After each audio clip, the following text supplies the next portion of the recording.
আমার মা আবার লাউ শাক অনেক পছন্দ করে, তো মার জন্য লাউ শাক নিয়ে এলাম, আর খালার জন্য দেশি কিছু কলা নিয়ে আসছি। তো ওইটাই খালাই দেখাইতেছে যে যে একবারে দেশি, যে ওইটাই। আর খালায় দেশি কলাটাই অনেক পছন্দ করে। তো আমার প্রথমে বলছিল যে হয়তো অত মজা লাগবে না, পরে খালায় খাওয়ার পরে দেখতেছে যে না ভালো, ওইটাই বলতেছে এরকম করে যে আমি বঞ্জিরে আনতে দিতে চাইনি, তারপরে বঞ্জি জোর করে নিয়ে এসে ওইটাই। তো খালাম্মা তো সারাদিনই কাজ টাজ করে, তারপরে যদি আমি একটু বাইরে যাই, যে কোনো একটা বাজার দরকার বা কোনো কিছুর দরকার, আমার সাথে সাথে মানে খালাম্মা যায় ওই জায়গায়। কিন্তু একটা মানে পূজা হোক বা যাই হোক, বাজারের ব্যাগ হোক কোনো কিছু হোক, একটু মানে আমারে লইতে দেয় না, যে না তোর ল লাগতো না, নিজে কিন্তু পারে না ওই রকম। আর ডাক্তারে একদম বাড়ি কাজ করতে না করছে, তো তারপরেও মানে পারে না, সব মাথায় নিয়ে নেয়।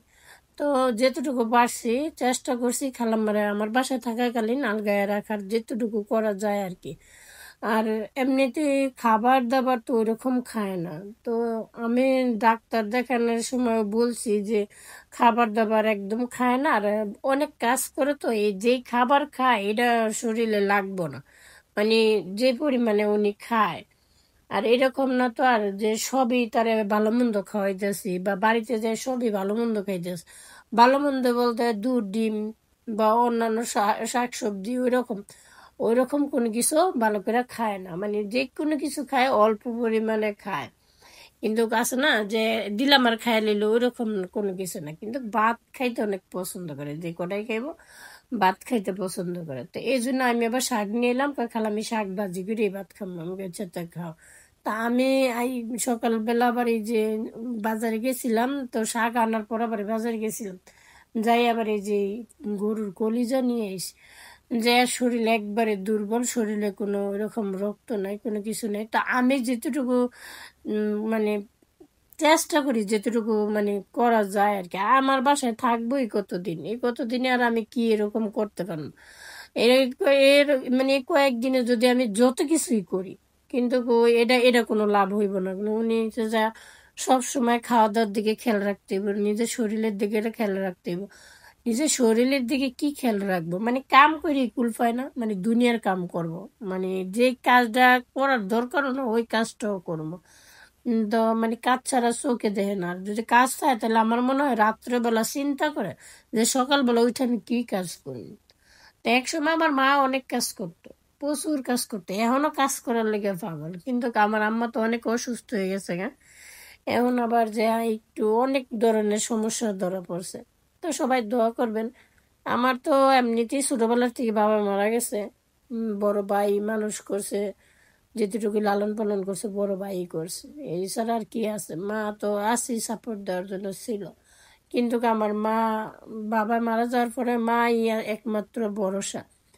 তো এই ভরসার জায়গাটা যদি আল্লাহ নিয়ে নেয় তাহলে তার কিছু করার নেই। তো আল্লাহর কাছে হাজারবার করি, ফরিয়াদ করি যে আল্লাহ তুমি আমার মারে হায়াত দান করো, আমার মা যাতে, মা যদি জায়গা দুনিয়ার থেকে চলতে আমাকে, মানে অন্তত পক্ষে আমাকে আর নিঃশ্বাস ফলানোর কোনো জায়গায় রইল না। তো আল্লাহর কাছে এই দোয়াই করি, মা সুস্থ থাকুক, ভালো থাকুক, মা যাতে সুস্থ থাকে। মা সুস্থ থাকলেই মনও শান্তি লাগে, মানে শান্তির একটা জায়গা। হয়তো দিনের দিন বড় হয়েছি, বয়স হয়েছে, বুঝতে শিখছি। তো মা, এই যে মা যখন যাইব গা, তখন তো আমার আর সত্যি আমি মনরে বুঝাইতে পারি না। আমি চাইছিলাম মার আর কিছুদিন রেখে দিই, কিন্তু ওই রকম তো কপাল না যে রাখবো। কারণ বাড়িতে যে বাইর বউ আছে উনিও আবার একলা থাকে, তাছাড়া গ্রামের বাড়ি। আর এখন তো ঢাকা শহরের যে অবস্থা, গ্রামের একই অবস্থা। গ্রামেও সবাই যে ভালো আছে এমন কোনো কথা নেই, ঢাকা যে সবাই খারাপ আছে না, দুটোটা এক এক মানে সব মিলে একাকার হয়ে গেছে আর কি। তো একা একা মা থাকে, ছোট ভাইয়ের বউ, তো এই জন্য আর কি মা থাকতে চাইতেছে না। তারপর যেটুকু পারছি জোর করে রাখার চেষ্টা করতেছি, যে থাকো আর কয়টা দিন, বছরে একবার আনতে পারি না। তো এই আর কি। তো সবাই দোয়া করবেন আমার মার জন্য, মা যাতে সুস্থ থাকে, একটু ভালো থাকে, আল্লাহ যাতে আমার একটু সুস্থ রাখে, ভালো রাখে, আমার খালারও সুস্থ রাখুক, ভালো রাখুক।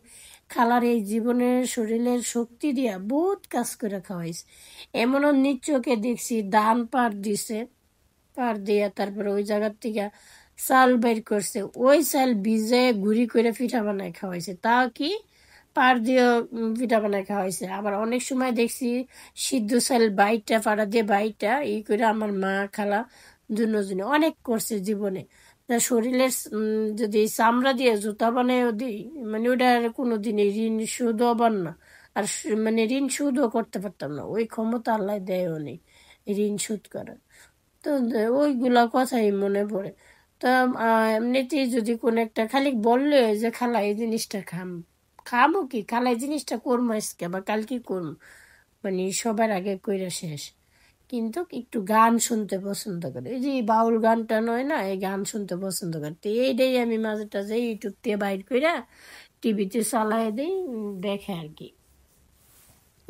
বা ইউটিউবে মোবাইলে আবার দেখতে পছন্দ করেন, টিভিতেই পছন্দ করেন।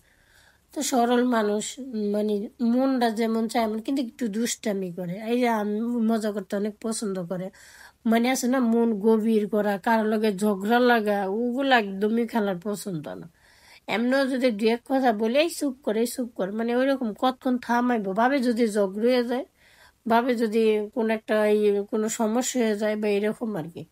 অনেক মায়া মায়া যে এত মায়া, যাতে এত সরল সোজা, আল্লাহ কি জানি জানি না কেন তাদেরকে এত গরিব বানায়, যে 3 বেলা খাবার খাইতেও কষ্ট হয়ে যায়। ক্লিয়ার যে আল্লাহ এত কিছু দেয়, তারপরে এর মাঝে আবার এত রোগ। তো সবাই দোয়া করবেন আমার খালার জন্য, যাতে সুস্থ থাকে ভালো থাকে। আর আমি যদি জীবনে কোনো দিন এই ভিডিওর মাধ্যমে ঘুরে দাঁড়াইতে পারি, আর আল্লাহ যদি খালারা হায়াত দেয়, তো ওটা তো মনে আশা আছে। কারণ আমি তো আর আমার কাছে তো ওইরকম আর আহামরি কোনো, আমি তো কোনো ইনকাম করি না, বা আমার কাছে ইনকামের কোনো এই কোনো রাস্তাও নেই। যেমন না যে আমি বাসায় বসে কোনো একটা ব্যবসা করতেছি বা কোনো কিছু করতেছি, ওইরকম আমার কাছে কোনো কিছুই নেই। আমি ওইরকম করার কোনো ইয়েই পাইনি। তো যেটুকু আমার কথা হচ্ছে যে আমি তো একটা জায়গা পাইছি ইউটিউবে, যেটুকু একটু হলো আমার মানুষ একটু হলো জায়গা দিছে। কারণ আমার রিলসে যেতটুকু হয় ভিউ হয়, বড় ভিডিওতেও হয়, তাহলে এইটুকু হইলো আপনারা আমার একটু হইলো জায়গা করে দিছেন।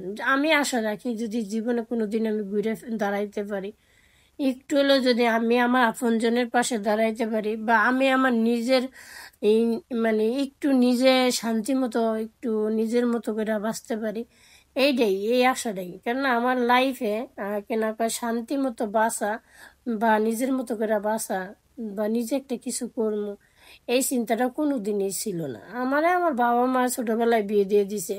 ওই যে বাবা মা আছে না, যে বিয়ে দিলি মানে দিতে পারলি বাঁচলো, ওইরকম আর কি। দিতে পারছে বাইচা গেছে, কি বাঁচলাম মরলাম না, খাইলাম না, খাবার দিল না দিল না, না পোশাক দিল না দিল না, এরকম। মানে আমার কি আদৌ আমি কি ভালো আছি? বা শ্বশুর বাড়ির থেকে আইলে অনেক সময় বাবা মা জিজ্ঞাসা করে না, বাবা তো নাই মা তো, মা জিজ্ঞাসা করে না কি মা তো ওনারা কি তোর লাগে খারাপ ব্যবহার করে না ভালো ব্যবহার করে, বা তো ওরকম কোনো কিছু কোনো দিন জিজ্ঞাসা করেনি। আদৌ কি ভালো ছিলাম না খারাপ ছিলাম, ওই খারাপটা আমার নিজের মধ্যে রাইখে রেখেই এতদিন এই পর্যন্ত আসলাম। খারাপটা যেটুকু নিজের সাথে জীবনে যা গইটা গেছে, অনেক কিছু গইটা গেছে যা আমি ভাষায় প্রকাশ করতে পারতাম না। মানে আমি ওই দিনগুলোর কথা ভুলেও যাইতে চাই, যে ওই দিনগুলোর কথা আমি মনেও রাখতে চাই না, যে এই দিনগুলো আমার ভাগ্যে ছিল এই জন্য এরকম। মানে আমার লাইফে ভালো কোনো কিছু কোনো দিনই ছিল না, শুধু কাজ করো। আর জমিদার তো, তারা তো ছিল জমিদার, জমিদারের কাজ করে খাওয়াও, সকালে উঠা সবাই ঘুমে থাকো, নাস্তা পানি তৈরি করো, মানে সব কিছু সব নিজের। 4-5টা গরু ছিল, এগুলার ঘাস কাইটেই না দাও, এগুলার কচুরি বাইঙ্গা দাও, এগুলার কেনাকে ফ্যান খুদ এগুলা খাওয়াও। জীবনে অনেক কিছু করছি তাদের জন্য, কিন্তু বিনিময় কিচ্ছু পাইনি, খালি অবহেলা আর অবহেলা। তো এখন তো জীবনটা প্রায় শেষের দিকে, তারপরে চেষ্টা করলাম যে নিজে যদি একটু ঘুরে দাঁড়াইতে পারি। তাদের কথার যন্ত্রণা হচ্ছে, আমি মনে করি অনেক, মানে বুঝাইতে পারতাম না এত কথার যন্ত্রণার এত ব্যবহার। আলহামদুলিল্লাহ ব্যবহার ছিল তাদের, মানে অনেক সুন্দর ব্যবহার, যে ব্যবহারের জন্য আমি মানে তাদের, আমার বাপের বাড়িতে যদি আমি একবারও আসতে পারতাম আমি আর যাইতে চাইতাম না। কিন্তু আমার মা কখনো বলতো না যে তুই যাইতে যাস নাকি, আমার ঠেলে ঠেলে শ্বশুর বাড়িতে পাঠাইতো। তো কি করতাম, নিরুপায়। বড় ভাই অনেক কষ্ট করে মানুষ করছে, মাও পাঠায় দেয়, জিজ্ঞাসাও করে না সমস্যা কি বা কোনো সমস্যা আছে কি না। কিন্তু আমি যে কি যন্ত্রণা ভোগ করছি সব দিক দিয়ে, শ্বশুর বাড়ির লোক দিয়ে, যে লোকটার লাগে বিয়ে হয়েছে, ওই ওই দিক দিয়েও, সব দিক দিয়ে আমি অনেক যন্ত্রণা ভোগ করছি আমার জীবনে। তো এই জীবনের শেষ পর্যায়ে আইসা একটু নিঃশ্বাস ছাড়তে চাইতেছি, নিজের মতো বাঁচতে। ওই যে একটা মনে একটা, মানুষের মনে একটা থাইকা যায় না, যে আমি মনে হয় এখন মনে হয় আমি নিজের মতো করে একটু বাঁচতে পারবো, বা আমি মনে হয় আমার নিজের ইনকামের টাকা দিয়ে একটা জিনিস কিনতে পারবো, যে বলবো না এই কার কাছ থেকে পারমিশন নিয়ে কিনছিস, হ্যাঁ তোর কি এটা দেওয়া যাইব, বা তোর এটা দরকার, বা তোরে দিমু না, বা তুই কামাই করস, মানে এরকম আমার কামাই আমি তোরে দিব না, আমার কামাই আমি যেমন ছেড়ে দিব, মানে এরকম কথাগুলা শুনতে শুনতে না জীবনটা শেষ করে লাইছি।